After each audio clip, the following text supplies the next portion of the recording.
So I'm going to, I was given 15 minutes.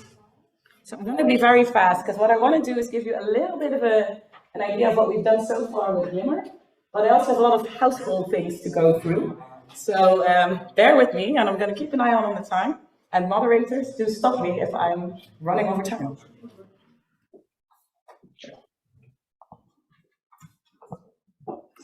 So, welcome to GliMR.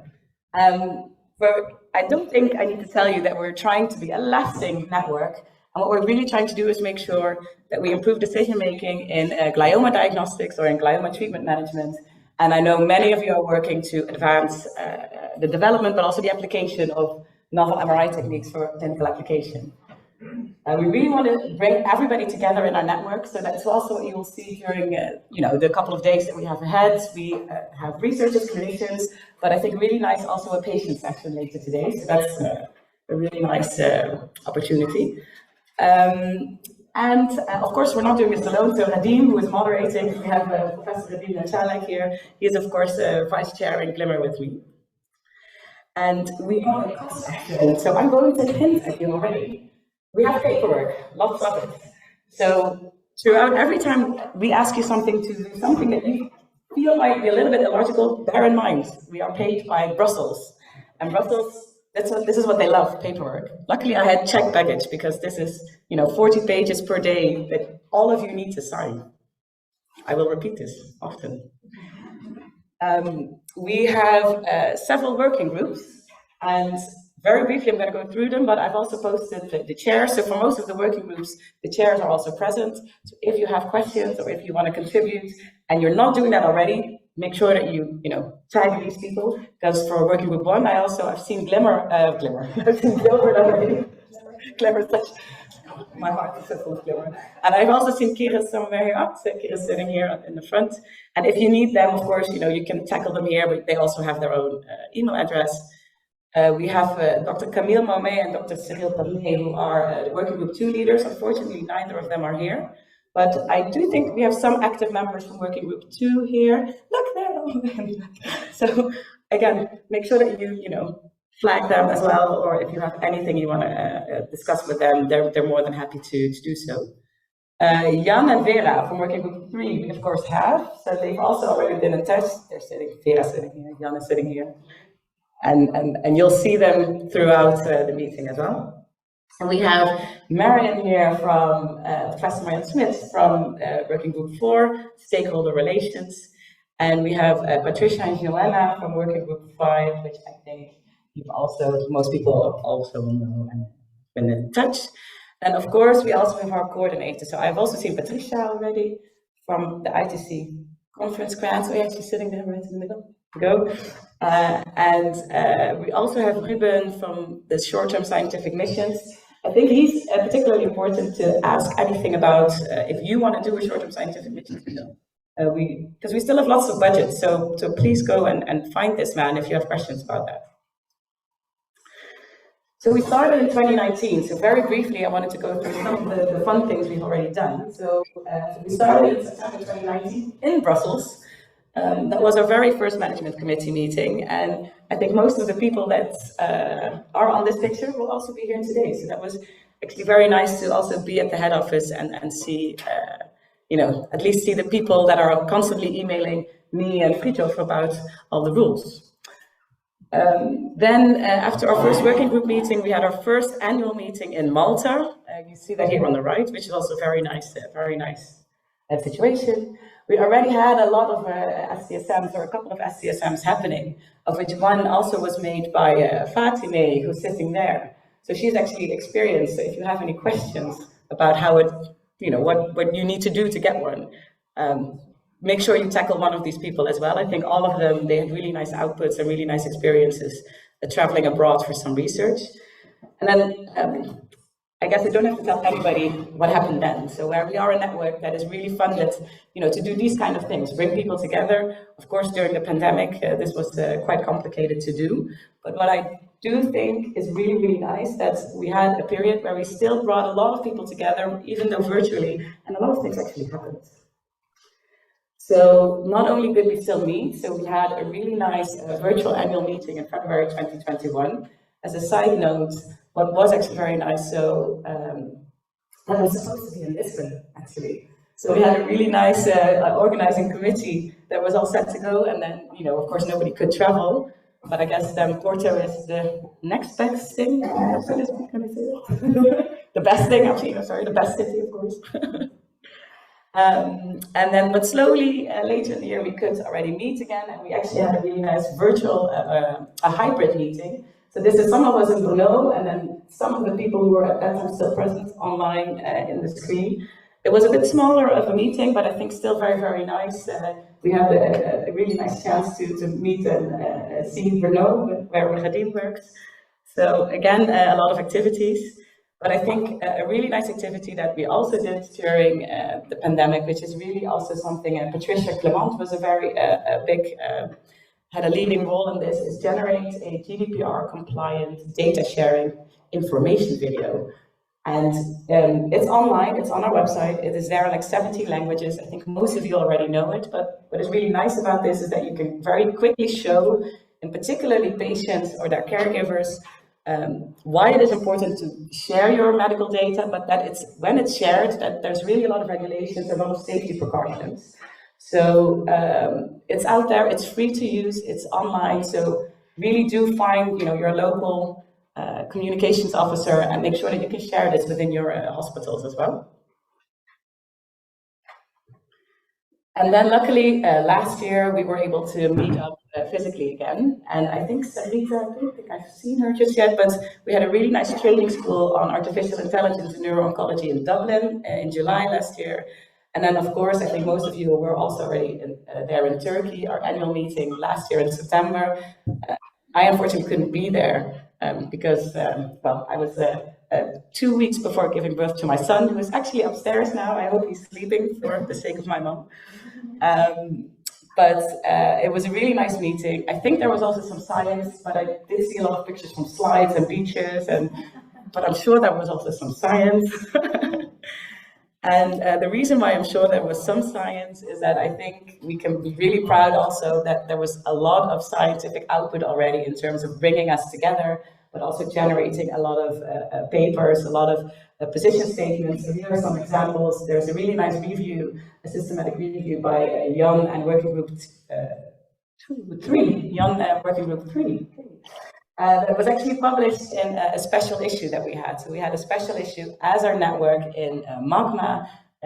Next to, in addition to the paper of Jan, there are 13 more papers about glioma imaging, and I think we did a really good job there already in inciting the community. Then we had Otto and Tom, who really pulled through in generating our position statement on how to use advanced MRI for treatment decision, for treatment response assessment. And these papers came out around sort of like early 2022, late 2021, if I'm not mistaken. And oh boy, were there a lot of authors. So these are the 2 reviews that were there, that we generated on preoperative glioma characterization. It was a huge, huge effort. I mean, I don't think I've ever seen like a list of authors that has to span like 2 pages. But I think it was initiated by Lydiane, previously Working Group Leader 1, but really pulled through in the end also by Gilbert, and I think Jan and Nico. There were a lot of people, Kira, who really helped make sure that these papers came out there. And what I do think is really nice is that you already, like they came out early this year, and already you see the citations coming in. So I think, hard work, but I think really, really nicely done. And that brings us to GliMR today. So how many minutes have 4? So that brings us to GliMR today. So today we're here in the beautiful city of Porto. It's really nice to see. So in the end, I'm not sure about the exact count, but we have over 140 registrants here with, I think, 113 at least on site, but we have a couple of participations online as well. So that's really nice. We had an amazing organizing committee. I sort of like sideways was introduced somewhere after my leave in the app group, but what I think was really nice is that it's a good mixture of people from the network that live outside of Porto, but also we have the 2 RUIs, that have really, really pulled through and making sure that, you know, again, we have this nice location and everything is set up here. And I think in addition to actually setting up here, there's also a travel agency happening, because I think all of you are very well catered for in terms of your stays and what else you need. Also, I think social activities, everything is already arranged. So I really like this, and I have to, I cannot take credit. I can't remember actually who made this, but this came in the app group. A young made it. And I thought it was a very nice addition. So what do they have for you? So I think there's an excellent program in the coming 3 days that we have. And of course, you know, what we're going to do is we're going to talk about the past and the present and the future of glioma MR. So I'm very sure there's going to be great science. And I'm also sure that we have to do some technical work again, because some administrative work, because, hey, we're funded by Brussels. So for those management committee members, please don't forget, we have an MC meeting during lunch. Today, it will be here. We will do our best to keep it brief, but lunch will also be provided, I think, for the management committee. So do make sure that during lunch you find yourself in this room. And I think that's correct, right? I'm looking for Jan Hui. The lunch will also be brought here, I think, right? Yeah. Yeah. If you're not a management committee member, you're free to explore, of course, Porto during lunch. A lot of networking. This is really why we are trying to bring you guys together. So make these connections, try and find out what the person you're sitting next to right now is doing. But of course, we will also facilitate networking for you the best way possible. I have some reminders that I need to give out. So we have speed dating. The speed dating is today. And you can only register until the coffee break today, because the groups have to be formed to make sure that everybody can go for the speed dating. Again, speed dating will be in this room in the front area, so make sure that you're on time if you're joining. And the link to register yourself, if you haven't done so, is in the WhatsApp group. Here. Then, tomorrow, we have a GliMR at Work session. So that's about some of the work we still have to do. And we have this really nice big sheets. And what we do like you to do, so we're going to spread them around. There's a table there at the back where Soetkin is already taking lovely pictures. They will be there the whole day. So do and try find out what each of these sessions are, and we ask you to register already today for one of those sessions tomorrow, such that we know a bit what the size of the groups are for each of those sessions. I think that's the information I need to give, right, Patricia? Yeah, okay, cool. And of course, there's a lot of fun that we want to make sure that you guys are having. So, starting off with Jan Petter's Fun Run. I have been told that this happens every day at 7 in the morning. There is no registration required, just bring your running shoes, and I think you leave around 7-ish from the hotel. 7-ish at the reception. So if you're there at 7-ish at the reception, you will find Jan. He will run. You can run, just run with him. I think we did really nice ones in Brno actually as well. Even though it's hilly, you can, you make sure there's a good pace. Then all the other ones, pre-registration was required, and I think many of you have also done it, but just as a reminder, don't forget later today there is wine tasting. It's at Kelam, I'm saying this right, and it starts at 5:15, so make sure that you're there at 5:15 if you've registered for that. And then tomorrow we have amazing, I think we have Ivar and Bea who did the treasure hunt, so that's tomorrow afternoonish before dinner, and then of course the dinner tomorrow evening. Some other housekeeping, you guys will notice that you don't have badges just now. These have been ordered, they will arrive. But what you will see on the tables is that there's already lanyards. So they're in these, packets. So make sure there are enough lanyards for everyone. So make sure you have one already, because, the badges were supposed to arrive yesterday, but that is easier if everybody just puts their own badge in the lanyards and they arrive. You will notice them at 9:30, they will come. Yeah, alphabetically ordered. The other thing that is going to happen is that there is these sign-up sheets, and the signs might also seem a little bit old-fashioned, but we really, really need those, because this proves that you are physically here, and we need that proof to officially reimburse you afterwards. It will be reminded a lot during the day. I'm going to pass them through every time to make sure that everybody signs them, but do sign them. You really help us, in particular Fridtjof, who is always smiley and he's usually very happy. but he will also have to very quickly make sure that all your reimbursements are checked and done well after the meeting. So you have to submit them within 15 days, and then he only has 15 days extra to do them. So you would really help him if we do that accordingly. This will be repeated throughout the meeting. Finally, some housekeeping for all presenters and moderators. So the way we have set this up in terms of the Zoom, and also that the people who are virtually attending can hear us, it's unfortunately so that it's much easier if we have Vera's laptop here as the presenter laptop. So if you have slides during any of these days, make sure they're at Vera's laptop before they can be presented. So that can either be by physically coming here with a USB or by sending it to, and I think you prefer people sending it to your Gmail account.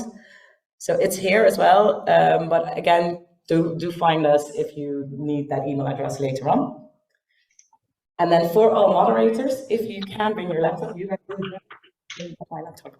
The reason for that is that you'll also be moderating the questions that come in from Zoom. So you'll be also there, you'll be on Zoom, and you get the questions that people ask in the chat, such that you can ask them to the presenters. And what is also important that then either the moderator or the presenter make sure that you repeat the questions that are coming out of the audience, because otherwise people online still don't hear. Does that make sense? Cool.